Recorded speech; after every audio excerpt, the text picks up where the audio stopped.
म Shahnawaz Ansari national medical college बेरगन्जको managing director.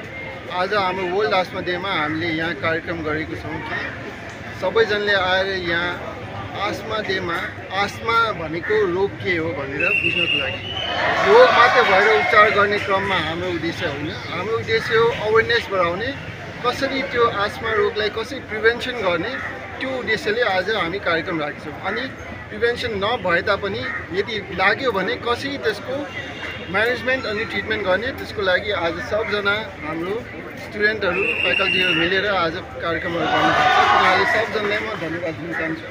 सबजनालाई आउनु भएकोमा धन्यवाद दिन चाहन्छु। नमस्कार सबैजनालाई, म doctor Ravi Shankar Gupta, vice principal National Medical college.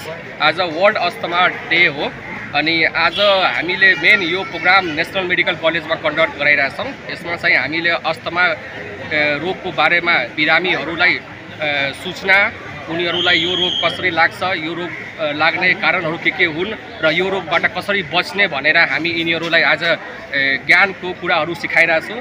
त्यसमा चाहिँ हामीले यो कुराहरूलाई सिकाउनको क्रममा हामीले धेरै गेम्सहरू पनि राखेको छौँ, जसले गर्दा बिरामीहरूले त्यो कुराहरूलाई सिक्दाखेरि इन्जोय पनि गर्छन् र त्यो बिरामीको बारेमा, त्यो रोगको बारेमा जानकारी पनि लिन्छ र साथैमा हामी त्यो बिरामीहरूलाई हामी फलफुल र अरू ट्रिटमेन्ट उपकरणहरू पनि प्रोभाइड गरिरहेछौँ र जसले गर्दा बिरामीहरूलाई यसमा सहयोग पनि पाइन्छ र बिरामीहरूलाई रोग एउटा जानलेवा रोग पनि हो, यो रोगबाट उसले आफ्नो घर परिवारमा पनि यो इन्फर्मेसनहरू प्रोभाइड गर्न सक्छ र त्यसैको साथमा हामीले यो प्रोग्रामलाई आज कन्डक्ट गराइरहेछौँ। ल, धन्यवाद।